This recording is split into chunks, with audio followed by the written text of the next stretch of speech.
భార్యతో చెప్పలేక లోపల కుమిలిపోతున్నారా? ఎంతమందిని నేను చూస్తాను. అసలు వాళ్ళు మందులు తీసుకెళ్తారు నా దగ్గర నుంచి. నేను మా వైఫ్‌కి చెప్పలేదు సార్. అక్కడ సెపరేట్ రూమ్ ఉంది. ఆ అల్మారాలో పెట్టుకుంటాను. అక్కడి నుంచి మెల్లిగా తింటాను. అసలు ఆమెకు తెలీదు అంటాడు. అలా అవ్వకూడదు. ఎందుకంటే ఎప్పుడైనా సరే మీ భార్యకు తెలిస్తే ఆమె కోఆపరేట్ చేస్తే మీ ట్రీట్మెంట్ తొందరగా అయిపోతది. మీ ట్రీట్మెంట్‌కి అంటే ఎక్కడైతే మీకు ఒక 2 మంత్స్ పడతదో అక్కడ 15 డేస్‌లోనే మీకు రెస్పాన్స్ ఒస్తది. అందుకే మీ భాగస్వామి, మీ భార్యకి అన్ని విషయాలు చెప్పాలి. కాన్ఫిడెన్స్‌లో తీసుకోవాలి. ఆమె కోఆపరేట్ చేస్తేనే మీకు ట్రీట్మెంట్ ఈజీ అయిపోతుంది. నేను కపుల్ థెరపీ ఎక్స్‌పర్ట్ కాబట్టి నా దగ్గర చాలామంది వస్తుంటారు. ఫ్యామిలీస్, కపుల్స్ వీళ్ళొచ్చిన తర్వాత వాళ్ళకి నేను చెప్తాను. ఇలా ఇలా అని వాళ్ళు చెప్తారు. అమ్మాయిలు గూడా వాళ్ళ ప్రాబ్లమ్ చెప్తారు.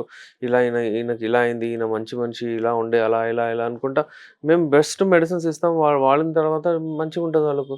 ప్రాబ్లమ్ సాల్వ్ అయిపోతుంది. ఏ ప్రాబ్లమ్ అయినా సాల్వ్ అవుతుంది గదండీ! చెప్పకపోతే ప్రాబ్లమ్ అది.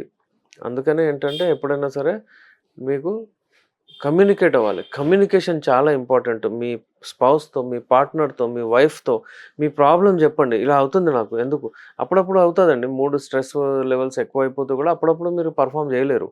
తప్పేం లేదు అందులో. ఎప్పుడైనా అలా అవుతే మీరు డెఫినైట్‌లీ ట్రీట్మెంట్ తీసుకోండి. ట్రీట్మెంట్ తీసుకోవడం తప్పేం లేదు.